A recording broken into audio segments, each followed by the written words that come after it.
पहला चैप्टर कर रहे हैं। पहले एक बार प्रीवियस टॉपिक को फटाफट रिवीजन करा दे रहे हैं ताकि जो बच्चे नहीं आए थे उनका हो जाएगा और जो बच्चे आए थे उनका रिवीजन हो जाएगा। अच्छे सुनिए, पहला चैप्टर का नाम क्या है? इंट्रोडक्शन। पहला चैप्टर का क्या नाम है? टोटल कितना चैप्टर पढ़ना है भाई? टोटल 7 चैप्टर पढ़ना है, ज़्यादा नहीं। टोटल कितना पढ़ना है? 7 चैप्टर। पहला चैप्टर का क्या नाम है? इंट्रोडक्शन, या इसको कहते हैं concept, need and purpose of audit. पहला चैप्टर का क्या नाम है? Concept, need and purpose of audit. सुनिएगा ध्यान से। Audit is derive from Latin word order. Audit जो था ये लैटिन वर्ड से आया था order, which means here, which means पहले के ज़माने में, सदियों के ज़माने में रिटन एग्जामिनेशन नहीं होता था, सुन करके होता था।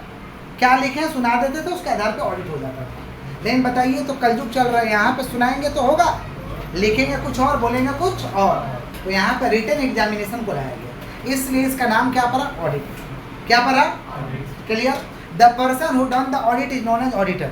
जो व्यक्ति ऑडिट को करेगा उसे क्या कहते हैं? Auditor. Auditor must be qualified chartered accountant. Auditor क्या होना चाहिए? सीए होना चाहिए। क्या होना चाहिए भाई? सीए। कौन सा ऑडिट के लिए? Statutory audit. कौन सा ऑडिट? नहीं तो नॉर्मल काम के लिए जांच पड़ताल होगा, नॉर्मल काम का चेकिंग होगा, उसके लिए कोई भी व्यक्ति ऑडिट कर सकता है। कोई व्यक्ति ऑडिट। अच्छा, सब्जेक्ट क्यों पढ़ाई करते हैं? एक बार बोलते हैं। ऑडिट का पढ़ाई हम लोग इसलिए करते हैं ताकि हम किसी भी चीज़ का चेक कर सकें। ऑडिट माने क्या करना? चेक करना, एग्जामिनेशन करना। किसी भी चीज़ को आप चेक कर रहे हो, ऑडिट है। किसी भी चीज़ का एग्जामिनेशन कर रहे हो, क्या है? ऑडिट है। हर कंपनी एक अलग से व्यक्ति रखता है चेक करने के लिए कि काम सही से हुआ कि नहीं हुआ, स्टॉक ठीक ठाक है कि नहीं है, कैश ठीक ठाक है कि नहीं। समझ रहे? अलग से व्यक्ति रखा जाता है चेक करने का। तो क्या कर रहा है भाई? चेक कर, मैंने ऑडिट का काम कर रहा। क्लियर है क्या? लेकिन स्टैट्यूटरी ऑडिटर जो है वो क्या होना चाहिए? सीए होना चाहिए। क्या होना चाहिए? तो पहला चीज़ कि हम किसी भी चीज़ को क्या कर सके? चेक कर सके। इसलिए क्या चीज़ का पढ़ाई करते हैं? ऑडिट का। दूसरा, कंपनी खोले तो हमारे पास ऑडिटर आए और ये सब टर्म का इस्तेमाल करें तो हम समझ पाए वो बोलना क्या चाहता है, उसके बाद उसके बातों के साथ कोऑपरेट करें, या हमको चमकाए नहीं। इसलिए किसका पढ़ाई करते हैं? ऑडिट का। तीसरा है कि मान लीजिए ऑडिट का काम आप करने चले गए, आप जूनियर ऑडिटर के तौर पे तो ऑडिट का काम कर ही सकते हैं। समझ रहे क्या बोल रहे? साइनिंग करेगा सीए। साइनिंग कौन करेगा? सीए।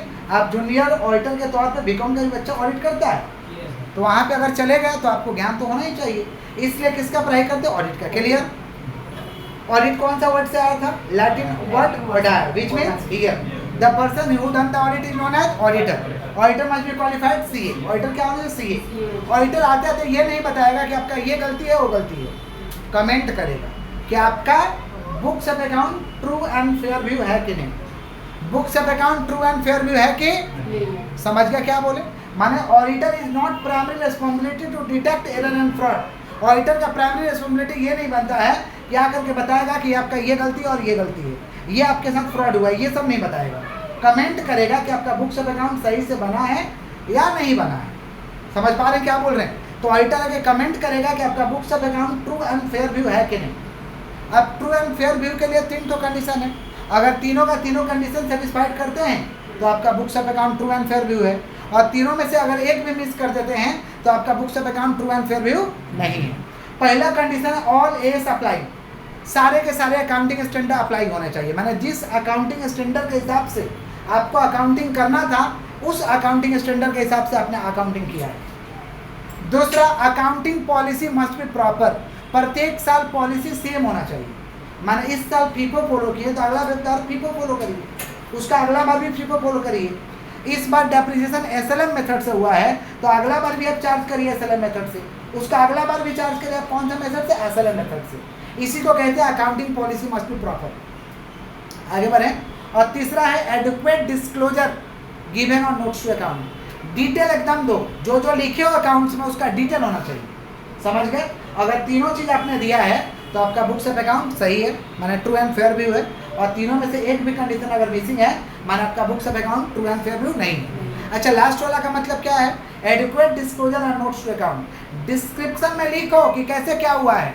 जैसे मान लीजिए कोई व्यक्ति आकर के बताएगा कि हम समझ पा रहे हैं हमारे पास 4 तो बिल्डिंग है, तो 4 तो बिल्डिंग है तो बंगाल में बिल्डिंग की कीमत होगा अगर 1 करोड़ तो 4 करोड़ का प्रॉपर्टी है। 1 करोड़ दाम होगा तो कितना करोड़ का प्रॉपर्टी है? तो आप तो उसको मलदार पूछ लीजिएगा, लेकिन वो डिस्क्रिप्शन देगा तब तो पता चलेगा कि पूरा अपना पैसा का है कि पूरा लोन का है, कि 50% अपना पैसा का, 50% लोन का है, ये कैसे पता चलेगा? एडिक्वेट डिस्क्लोजर से। कैसे पता चलेगा? अब मान लीजिए डिस्क्लोज लिखा है कि loan taken by the company ₹6 crore, तो प्रॉपर्टी कितना है भाई? लोन कितना लिया है? तो कुछ बड़ा काम नहीं किया है, लोन का है। कैसे मालूम चला? Adequate disclosure. कैसे मालूम चला? क्लियर है क्या? The true and fair view के लिए कितना कंडीशन सेटिस्फाइड करना होगा? 3। पहला, all as applied, accounting policy must be proper, और एडिक्वेट डिस्क्लोजर गिवन और notes to account.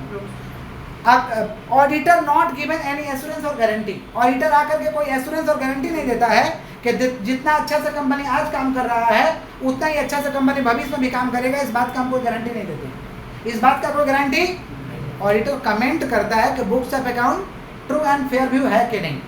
True and fair view है कि समझ रहा? मान लीजिए सिद्धार्थ के बारे में कोई पूछेगा तो बोल देंगे अभी सही लग रहा। अभी इनको देखे ही कमेंट करेंगे ना, अभी सही लड़का है, सब चीज़ ठीक ठाक है। अब हम जितना बोले उसका विपरीत हो गया तो क्या हम गारंटी दिए थे? विपरीत तो हो सकता है। विपरीत इंसान बिगड़ने का साल भर में बिगड़ जाता है, 2 दिन में बिगड़ जाता है। 2 दिन पहले सही था, 2 दिन बाद बिगड़ गया। तो क्या हम गारंटी दिए थे कि कमेंट किए थे? समझ रहे हैं? इसी को हम क्या कहते हैं? ऑडिटर कोई गारंटी नहीं देता, कमेंट करता है कि बुक्स ऑफ अकाउंट सही है कि नहीं है। क्लियर है क्या? फिर हम डेफिनेशन समझाते हैं ऑडिट का। किसका डेफिनेशन? ऑडिट का मतलब साधारण भाषा में चेक करना, साधारण भाषा में। लेकिन साधारण भाषा तो चलेगा नहीं। ऑडिट का समझ पा रहे हैं? जो ICA ने डेफिनेशन दिया उस डेफिनेशन को हम लिखवाए हैं कि ऑडिट में भी define as an independent examination of financial information of any entity. Audit का मतलब होता है कि किसी भी संस्था का फाइनेंशियल इंफॉर्मेशन का स्वतंत्र होकर के जांच करना। स्वतंत्र होकर के क्या करना? पहले ही तो लाइन है, ऑडिट में भी define as an independent examination. इंडिपेंडेंट माने ऑडिटर स्वतंत्र होकर जांच करेगा, आपके कहे मुताबिक जांच नहीं करेगा। समझ पा रहे? मतलब auditor will not dance on the symbol of client. Client के सिंबल पर ऑडिटर डांस करने वाला नहीं है, इशारों पे काम करने वाला नहीं है, अपने हिसाब से काम करेगा। समझ पा रहे? समझ रहे कि नहीं समझ रहे? जैसे हमारे कोर्ट के जो जजेज हैं वो किसी के कहने पे काम नहीं करते हैं, किसी पॉलिटिशियन के कहने पे काम नहीं करते हैं, इंडिपेंडेंट होकर काम करते हैं। नहीं तो सारा लोग समझ रहे क्या बोल रहे हैं?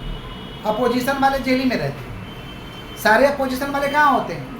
जेल में। लेकिन कोर्ट के जो जज लोग हैं ऐसा नहीं करते हैं, इंडिपेंडेंट एग्जामिनेशन वो लोग करते हैं, इंडिपेंडेंट उन लोगों का फैसला होता है। समझ रहे हैं क्या बोल रहे हैं? वो किसी के कहने पे, किसी के इशारों पे लोग फैसला नहीं देते हैं। समझ रहे हैं कि नहीं समझ रहे हैं?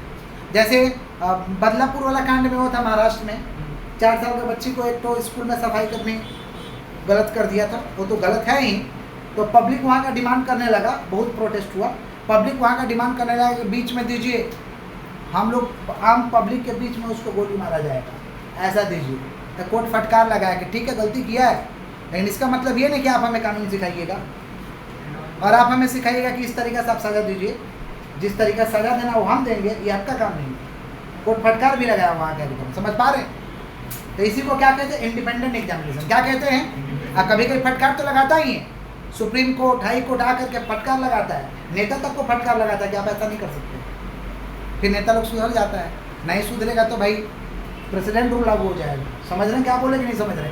किसका बात कर रहे हैं हम लोग? Independent examination. किसका? मतलब ऑडिटर जब जांच करेगा तो क्लाइंट के इशारों पे नहीं, स्वतंत्र होकर के आपका एग्जामिनेशन करेगा, वेदर प्रॉफिट ओरिएंटेड और नॉट, चाहे वो लाभ कमाने वाला संस्था हो या लाभ कमाने वाला संस्था नहीं हो, irrespective of its legal size, वो चाहे छोटा आकार का बिजनेस हो या बड़ा आकार का बिजनेस हो। जितना अच्छा से ऑडिट एक बड़े आकार का बिजनेस का करते हैं उतना ही अच्छा से ऑडिट एक छोटे आकार का भी बिजनेस का करेंगे। Examination should be conducted express and opinion view. Examination जो भी हम करेंगे वो क्या करेंगे? लिख करके भी देंगे और बोल करके बताएंगे, लिख करके भी देंगे और ये पूरा कंप्लीट डेफिनेशन है किसका? ऑडिट का। तो पहला लाइन क्या है? ऑडिट में भी डिफाइन है independent examination of financial information of any entity. पहला लाइन बोले क्या बोले? ऑडिट में भी डिफाइन एज एन, बोले क्या बोले? ऑडिट में भी define as an independent examination. Audit में भी define as an independent examination of financial information of any entity, of any, पूरे से बोले क्या बोले? ऑडिट में भी define as an independent examination of financial information of any entity. शुरू से बोले क्या बोले? ऑडिट में भी define as an independent examination of financial information of any entity, whether profit oriented or not, irrespective of its legal size, examination should be conducted, express an opinion भी। Clear है क्या? किसका डेफिनेशन है? Audit का। किसका? Auditor जब audit करने जाएगा ना तो सबसे पहले वो लगाएगा ऑडिट प्रोसीजर। क्या लगाएगा? ऑडिट प्रोसीजर दो तरीका का होता है, एक होता है कंप्लायंस और एक होता है सब्सटैंटिव। कंप्लायंस और सब्सटैंटिव।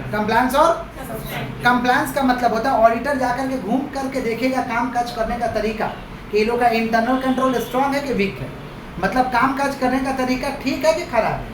आप कहीं पे राउंड लगाइएगा ना तो आपको अंदाज़ा लग जाएगा कि यहाँ का काम सही होता है कि खराब होता है। आप अंदाज़ा लगा लीजिएगा, जज कर लीजिएगा वो कितना पानी में है। समझ गए? जैसे आप लोग किसी एरिया में जाते हैं, सब कुछ शांत रहता है, सिस्टम में रहता है, बोलते एरिया अच्छा है। समझ गए? अगर आप किसी एरिया में जाते हैं, कुछ भी आपको शांत नहीं लगता, सब उथल पुथल लगता है, तो आप क्या बोलते हैं? बहुत कचरा एरिया, उधर नहीं लेना घर, उधर नहीं रहने का। इधर का आदमी रहता कैसे? बोल देते हैं ना। कैसे बोलते हैं भाई? माहौल को देख के। कैसे बोलते हैं? तो ऑडिटर जाएगा तो कंपनी में आंख बंद करके थोड़ी जाएगा, घूर करके चेक करेगा कि इंटरनल कंट्रोल स्ट्रांग है कि वीक है। वो तो आप लोग ही बोल दिया जाएगा, तो आप लोग अंदाजा लगा लीजिएगा कहाँ का क्या माहौल है, कहाँ का। अब बर्फपुर मोड़ में उधर जाइएगा तो ज़्यादा लोग चड्डी बनियान पर स्नान करते हैं। उधर खन्ना स्कूल के उधर में जाइएगा तो गंगा कल है। समझ पा रहे हैं क्या बोल रहे हैं कि नहीं समझ पा रहे हैं? वहाँ का लोकल नेता एक बार गुस्सा भी हो गए थे, डंडा लेके मारने दे रहे थे कि तुम लोग बेटा ये नहा रहा है, दुर्गा पूजा का मेरा पंडाल नष्ट कर दिया। समझ रहे हैं? उस समय का नियम हो गया था, निकलना है तो फूल काट के निकलो, नहीं तो निकलना नहीं होगा। समझ रहे? कैसे होगा भाई? कैसे? क्योंकि लोगों को दुर्गा पूजा लोग आएंगे देखने, लोग एरिया के बारे में खराब कहेंगे, इसलिए वहाँ का ऐसा बनाया गया। बट लोग थोड़ी मानेंगे, लोग अपने जैसे थे वैसे ही। क्लियर? किसका बात कर रहे भाई?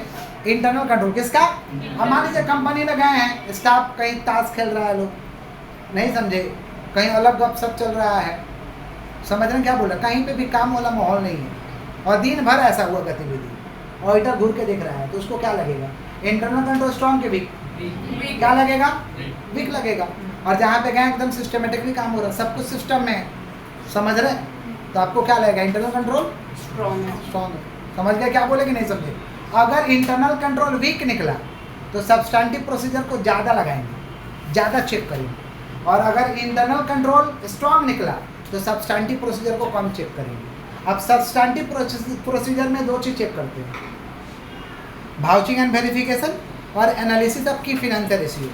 वाउचिंग एंड वेरिफिकेशन और analysis of key financial issue. Vouching का मतलब क्या होता है? Vouching refers to checking income and expense bill.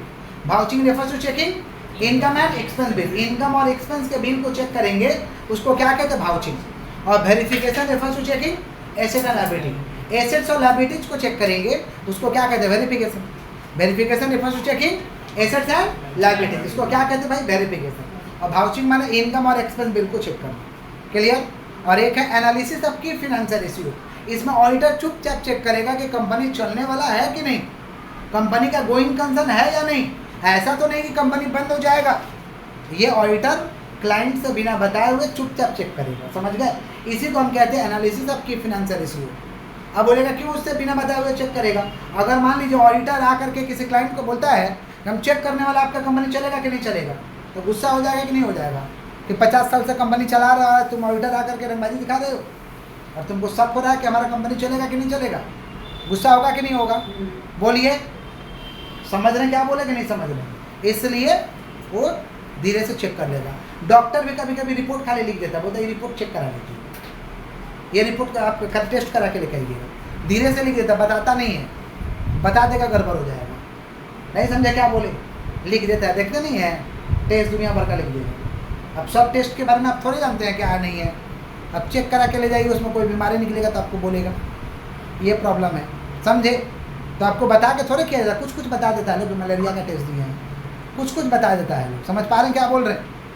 तो कहने का मतलब, अच्छा डॉक्टर अचानक से कोई बुखार का पेशेंट गया है, बोला स्वाइन फ्लू का टेस्ट करा गया, तो गुस्सा करेगा कि नहीं करेगा? पेशेंट तो बुखार लगा, तुमको स्वाइन फ्लू पे सब जा रहा है, कोरोना पे तुमको सब जा रहा है, यही सब हम चेक कराएंगे, होगा कि नहीं होगा? तुम इलाज करो। तो इसीलिए डॉक्टर धीरे से लिख देता है। समझ पा रहे हैं? इसी को हम कहते हैं analysis of key financial issue. क्या कहते हैं भाई? इसके जरिए ऑडिटर चेक करेगा कि कंपनी सॉल्वेंसी पोजीशन में है या नहीं। कंपनी सॉल्वेंसी पोजीशन में है कि नहीं है, ये चेक करना होगा। तो आप लोग भी चेक कर सकते हैं कि किसी कोई सॉल्वेंसी पोजीशन में है कि नहीं। करेंट रेशियो चेक करिए उसका, कौन सा रेशियो? Current ratio. पैसा 2 गुना आ रहा है और 1 गुना जा रहा, माने उसका पोजीशन ठीक है। माने 20,000 रुपये आ रहा तो 10,000 वो खर्चा कर रहा है, तो ठीक है ये पोजीशन। अच्छा मान लीजिए 1 लाख आ रहा है और 20,000 खर्चा कर रहा तो बहुत बढ़िया पोजीशन, ये बहुत बढ़िया। 2 लाख रुपया आ रहा 10,000 खर्चा कर रहा था और बहुत बढ़िया पोजीशन, समझ गए। लेकिन पैसा आ रहा है 20,000 और खर्चा कर रहा 60,000, तो ये मरने वाला है कि नहीं? परिस्थिति तो खराब ही होने वाला है ना। तो इसी को कहते हैं analysis of key financial ratio. क्या कहते हैं भाई? क्लियर है?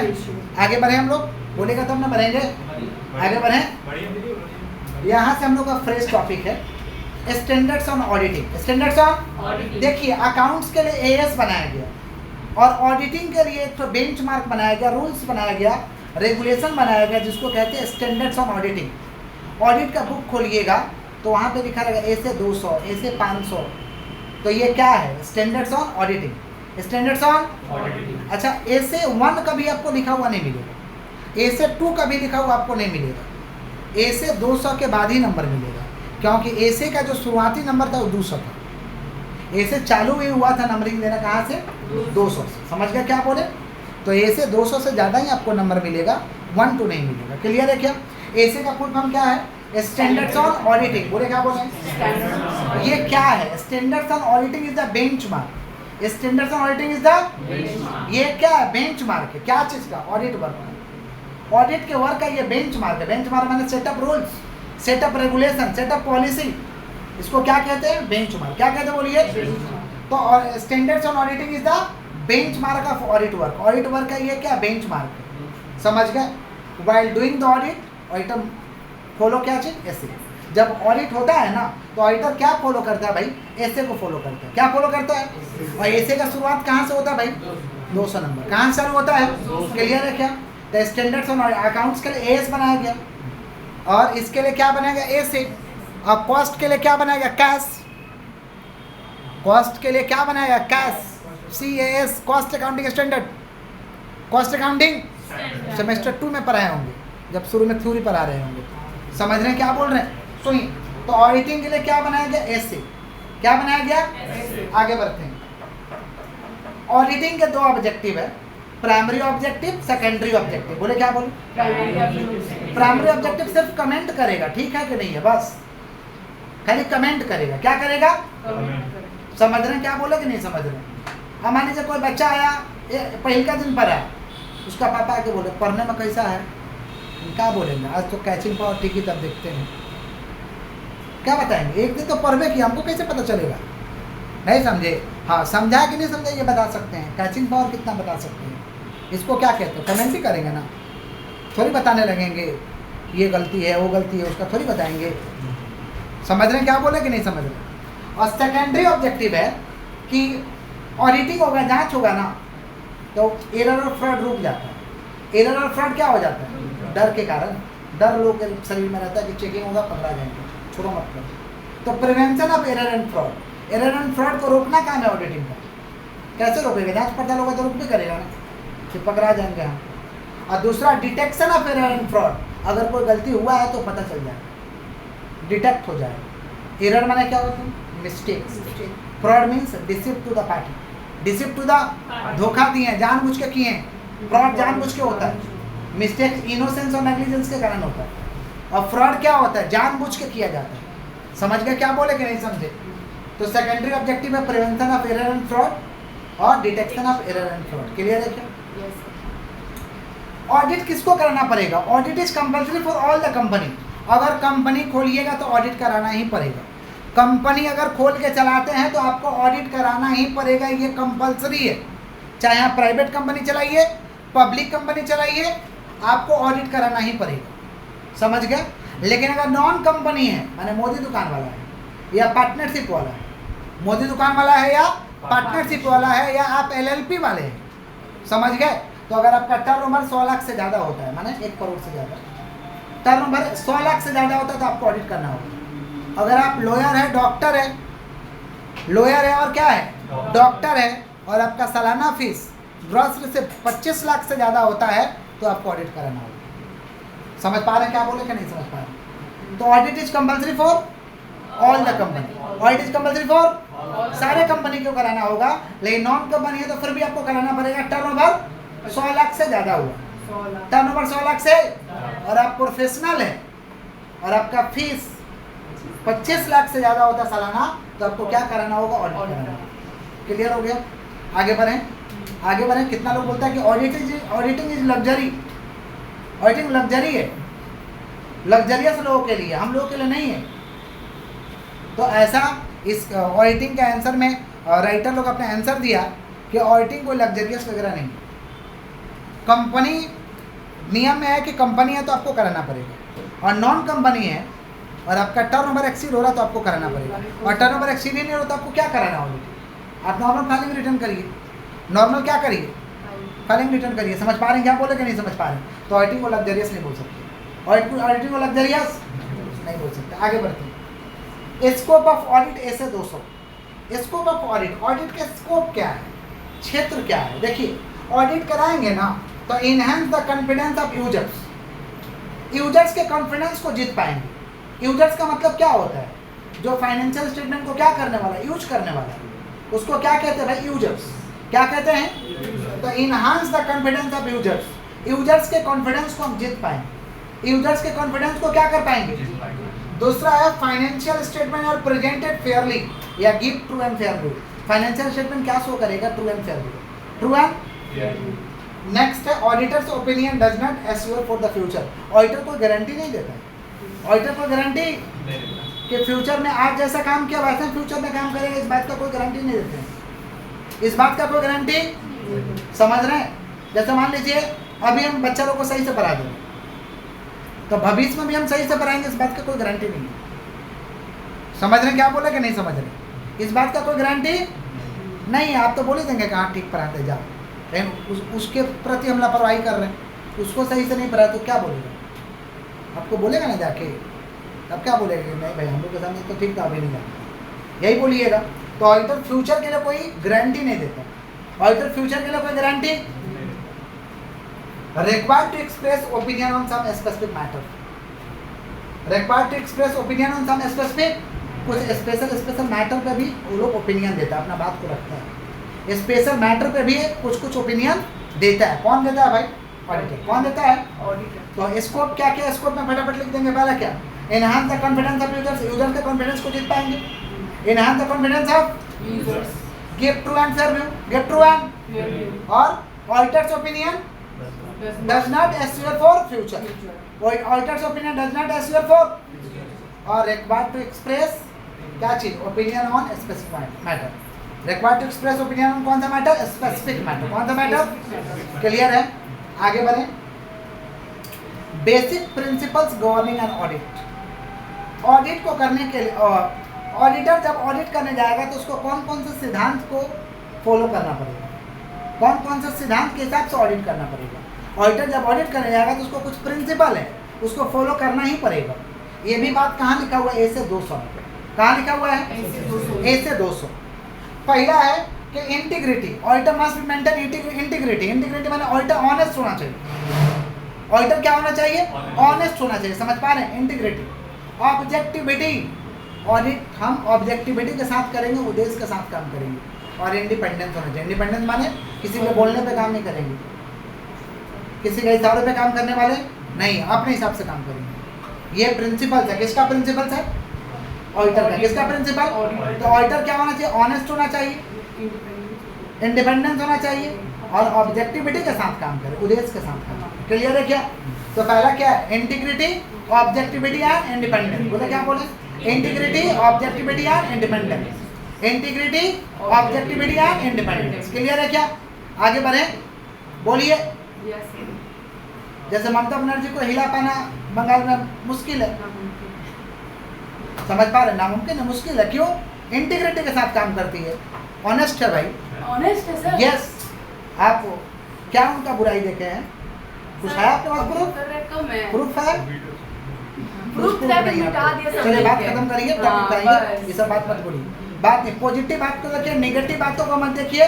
पॉजिटिव बात से पॉजिटिव वाइब्स आता है, नेगेटिव बात से नेगेटिव वाइब्स आता है। पॉजिटिव नहीं आता तो और क्या मैटर है। चलिए हम लोग को तो आता है। बोलने चाहिए, टॉपिक पे आइए। फालतू बात मत करिए। सुनिए, किसका बात का इंटीग्रिटी, समझ पा रहे हैं क्या बोल रहे हैं? ऑनेस्ट नेता है, समझ पा रहे हैं क्या बोल रहे हैं? और उनको सरकार से हिला पाना मुश्किल है, क्योंकि वो हर मैटर में एक्टिव रहती है, सही से काम करती है। जैसे अभी इतना प्रोटेस्ट वगैरह हुआ है, उस मैटर को लेके एक्टिव है, उस मैटर को लेके। अरे इंटीग्रिटी का मतलब क्या होता है? किसी मैटर को लेके एक्टिव रहेंगे, ऑनेस्ट रूप से उसको काम करेंगे, इसको तो इंटीग्रिटी कहते हैं। आगे बढ़ते हैं। नेक्स्ट है, बात नहीं, नेक्स्ट है कॉन्फिडेंशियलिटी। कॉन्फिडेंशियलिटी माने information not show at any cost, information not leak eight any cost. हम किसी भी कंपनी का ऑडिट कर रहे हैं तो उस कंपनी के बारे में किसी और को नहीं बताएंगे। किसी भी कंपनी का ऑडिट कर रहे हैं तो उस कंपनी के बारे में किसी और को, इसको कहते हैं कॉन्फिडेंशियलिटी। क्या कहते हैं? कॉन्फिडेंशियलिटी। आगे बढ़े, क्या बोले?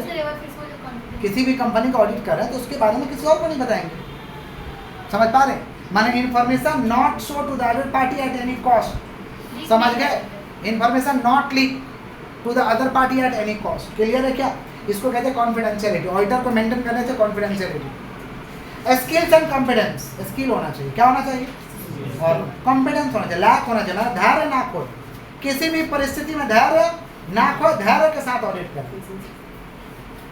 Work perform by others, work perform by, समझ पा रहे हैं क्या बोल रहे हैं? दूसरा व्यक्ति, समझ पा रहे हैं, दूसरा व्यक्ति का काम को भी यूज करेंगे। ऑडिटर दूसरा व्यक्ति का काम को भी यूज करता है, माने use work of expert, use work of. अब जैसे मान लीजिए कोल माइन का ऑडिटर ऑडिट करने गया है, तो कोयला का खदान में कितना इन्वेंट्री है, क्या वो घुस के चेक करेगा? यही पढ़ाई किया गया, कोयला का खदान में कैसे घुसा जाता है, तेल का खदान में कैसे घुसा जाता है, घुस पाएगा क्या?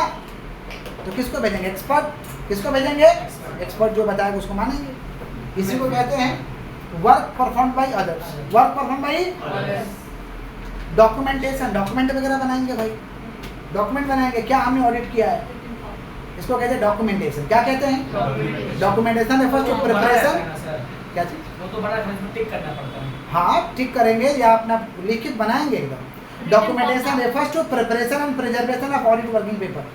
बनाएंगे और अपने पास रखेंगे, बनाएंगे और अपने पास, इसको कहते हैं डॉक्यूमेंटेशन। प्लानिंग करके जाएंगे, ऐसे पगला की तरह चले जाओगे। समझ रहे हैं क्या बोल रहे हैं? तो समझ नहीं आएगा क्या करें। ऑडिट प्लान करके जाएंगे, करना क्या क्या है, समझ पा रहे, ताकि सिस्टमेटिकली काम होगा। प्लानिंग करके जाएंगे। Acquire knowledge of client business, business का क्लाइंट के बिजनेस का नॉलेज को एक्वायर करेंगे कि उसका कैसा बिजनेस है, किस नेचर का है, ताकि ऑडिट करने में सुविधा हो। ऑडिट करने में क्या हो? सुविधा हो। क्लियर? तो ये क्या? Basic principles governing and audit. आगे बढ़ते हैं। Basic principles governing and audit. पहला क्या है? इंटीग्रिटी, ऑब्जेक्टिविटी और independence. Confidentiality, confidentiality, skill and competence, skill and work perform by others, work perform by documentation, planning और क्या? Acquired knowledge of client business, acquired knowledge of. पहला क्या बताइए?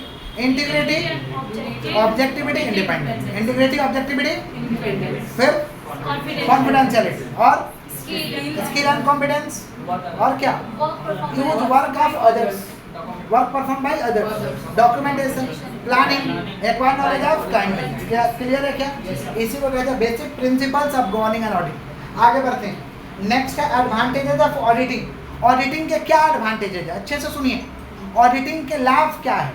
Auditing के लाभ है कि आराम से एरर और फ्रॉड पता चल जाएगा, गलती क्या हुआ है और धोखा क्या हुआ है, धोखाधड़ी क्या हुआ है, ये पता चल जाएगा। बोरिंग बिकम इजी, लोन लेना इजी हो जाएगा। ऑडिटिंग वगैरह कराइएगा ना तो लोन लेने में सुविधा होगा। एडवाइस अबाउट वीकनेस, क्या कमजोरी है कंपनी का, ये बता पाएगा ऑडिटर, हम भी जान पाएंगे हमारा कमजोरी क्या है। Advice about the weakness. Moral check on staff of the entity, संस्था के जो भी स्टाफ है उसका नैतिक विचार कैसा है, कौन अच्छा है, कौन चोर चुआ है, कौन लेस अच्छा है, माना अच्छा है बट लेस है, कौन है अच्छा, ये पता चलता है। Payment of tax, tax time to time सरकार को दे पाएंगे। एक्विजिशन ऑफ बिजनेस, दूसरा को बिजनेस को एक्वायर भी कर पाएंगे। एक्विजिशन ऑफ बिजनेस, लोग खरीदते हैं तो कैंपा को जैसे रिलायंस कर दो। कैंपा कोई नया कंपनी थोड़ी है, 50 साल का कंपनी। कैंपा का कोई नाम नहीं जानता था, कैंपा का कोई नाम तक नहीं जानता था, और आज पूरा देश भर में कैंपा बिक रहा है रिलायंस की वजह से। समझ पा रहे? इसको कहते हैं एक्विजिशन ऑफ बिजनेस। क्या कहते हैं? बिजनेस को एक्वायर कर लेंगे। बिजनेस को क्या कर लेंगे? एक्वायर। और क्या? Credit rating. हमको क्रेडिट रेटिंग का मतलब होता है अच्छा रेटिंग मिलेगा जिस पे लोग भरोसा कर पाए, कंपनी को रेटिंग मिलता है, उसको कहते हैं क्रेडिट रेटिंग। जैसे मूवी को भी रेटिंग मिलता है 3 स्टार 5 स्टार। हम लोग मूवी देखने तो कितना स्टार का रेटिंग है, तब जाकर मूवी देखते हैं। समझे क्या बोले कि नहीं समझे? तो कहने का मतलब है कि कंपनी में पैसा लगाओगे तो क्रेडिट रेटिंग देख के लगाएंगे ना। तो अगर ऑडिटिंग होगा तो क्रेडिट रेटिंग आपको अच्छा मिलेगा। क्रेडिट रेटिंग क्या मिलेगा? अच्छा। तो पहला क्या? Detection of error and fraud. Detection of error and borrowing become easy. Advice about weakness, moral check on staff of the entity, payment of taxes, acquisition of business, credit rating. कौन सा?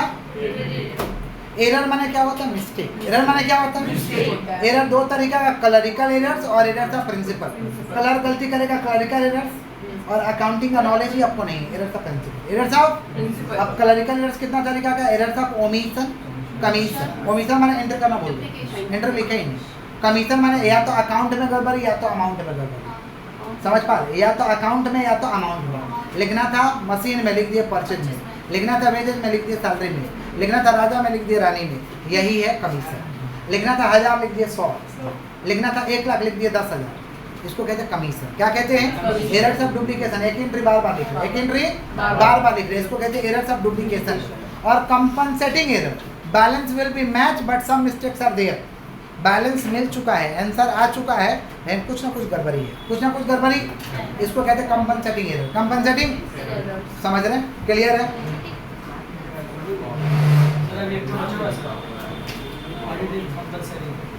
समझा the audit compulsory. कहाँ ध्यान था? यही पढ़ाई है। पूछो सब ध्यान कहाँ था आपका? इससे ज़्यादा पढ़ने को मिले।